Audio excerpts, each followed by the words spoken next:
This is Democracy Now!, democracynow.org, The War and Peace Report. I'm Amy Goodman as we turn now to the U.S.-backed Saudi bombing campaign in Yemen that's been raging for 3 years, killing more than 10,000 civilians in the Arab world's poorest country. The conflict has ravaged Yemen's infrastructure, stripped the country of social services, triggered a massive cholera outbreak. Now there are growing calls from around the world for the creation of an independent probe into human rights violations committed by both sides. And this week, the UN Human Rights Council is slated to vote on a resolution to launch an investigation sponsored by the Netherlands, Canada, Luxembourg, Belgium, and Ireland.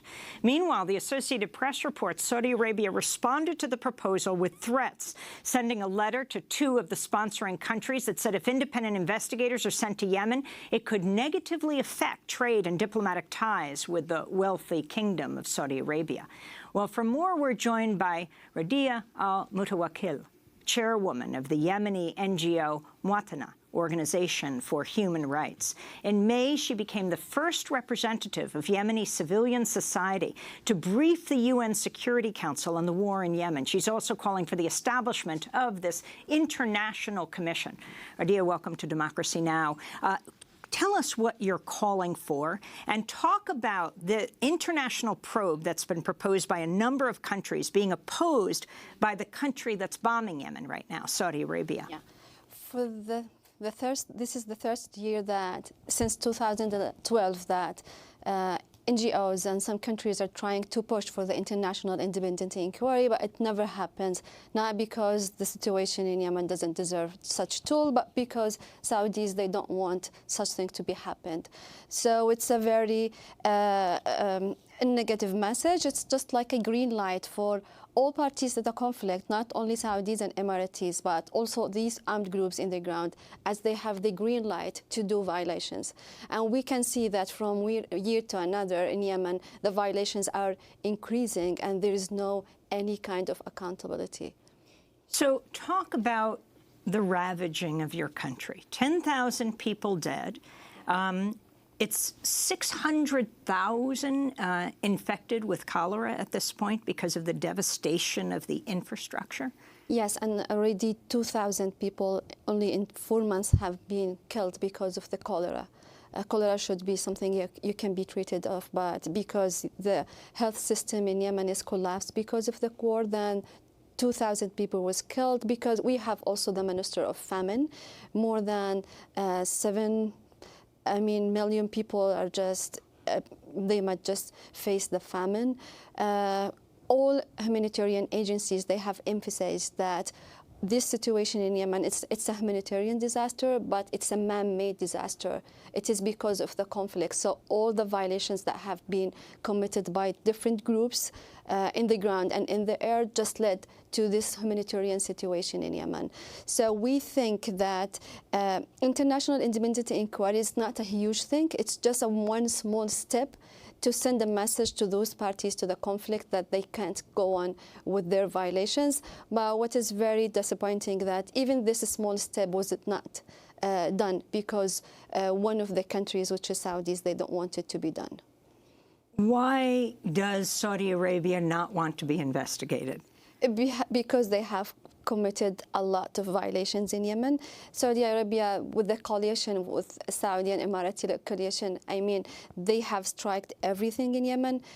We in Muatana has documented more than 132 incidents when thousands of civilians were killed and injured. Most of them were children and women. But I want to say that not only Saudi Arabia and Emirates who really deserves the United Arab Emirates. The United Arab Emirates. We also have the Yemeni armed groups in the ground, Houthi and Saleh armed groups and other armed groups that under the umbrella of Hadi president, they are also committing violations, and the international independent inquiry should investigate the violations of all these groups. But Saudi Arabia is just acting as they are the only one who's committing violations, and they just against this international independent inquiry. What about the role of the U.S.? President Trump's first trip, this was unprecedented, his first foreign trip, was to Saudi Arabia, famously doing the sword dance, his family being there with him, talking about them as dear friends. Of course, President Obama had been there before, something like 4 times. But what are your thoughts on the U.S. military deals with Saudi Arabia and Amnesty International's recent finding involving the American bomb that killed an entire family in Sana'a? Yes. Well, while the U.S. can play a very positive role in building the peace in Yemen, which is very possible, they are fueling the war by political support and also by the arms transfer to Saudi Arabia. So they can do, and they transfer the weapons to Saudi Arabia. At the same time, they don't support the international independent inquiry. So we can say that they are fueling this war. It's not only the U.S., it's the U.S. and the U.K. and also France. And some other countries are involved also in sending weapons to Saudi. So we can say that the international and then the financial interest became here more important than blood of innocent people, which is really sad. So what do you want to happen right now? There is the most, one of the most painful quotes recently that just came out as people describe the situation. Jamie McGoldrick, the UN humanitarian coordinator in Yemen, told a group of reporters September 20th he sees no hope on the horizon for Yemen, saying the prescription for the future is bleak, at the very best bleak, a disaster, the humanitarian crisis only getting much, much worse, people dying in corners of the country in silent deaths. You've got 400,000 kids under the age of 5 who are acutely malnourished. Those numbers growing because half of health structures don't work, 1,700 schools don't function, 30,000 health workers don't have salaries, no operational budgets, 2 million kids out of school. It's a lost generation. So it is a very serious and bad situation, but the hope is there.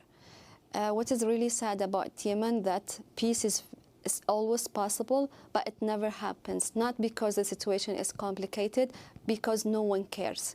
So when we just come even to international independent inquiry, as I said, it's a very small step. It never happens in Yemen. And we think that such international independent inquiry will just help peace process. There are some countries who are trying to do a fake link between immunity and peace, which we have tried this in 2011 in Yemen, and it has never worked. It will never work. Accountability will just bring peace and will just make some pressure on parties to the conflict to go to the table. So it's a disaster, but the hope is always there, and now it's possible more than any other time, because now most of these armed groups, including Saudi Arabia and other countries, are still with political leaders, and they can be pushed or encouraged to go to the table. But now Saudi Arabia and the United Emirates, they are empowering fanatic religious groups and in the areas that they are controlling with President Hadi. Those fanatic religious groups will never go to the table if they are empowered and extend more and more. They will never go to the table. They don't care about the international independent inquiry, and they will be the most dangerous future for Yemen. So the chance is now, and it's still very possible. Do you plan to go back to Yemen? Yes, because I have Muatana. We are a team of 60 people, so they need me. But I'm the human rights group, Muatana. Yeah, but I'm here for security reasons, because there was a lot of hate campaign against Muatana and the leaders of Muatana. But I will go back at any moment. Well, please be safe, and thank you for stopping by to talk about the crisis in Yemen. Radia Al-Mutawakel, a Yemeni activist, chairwoman of the human rights NGO Muatana, Organization for Human Rights. This is Democracy Now!, democracynow.org, the War and Peace Report. When we come back, we'll be joined by the Nobel laureate, the Nobel Peace Prize winner, Muhammad Yunus from Bangladesh. Stay with us.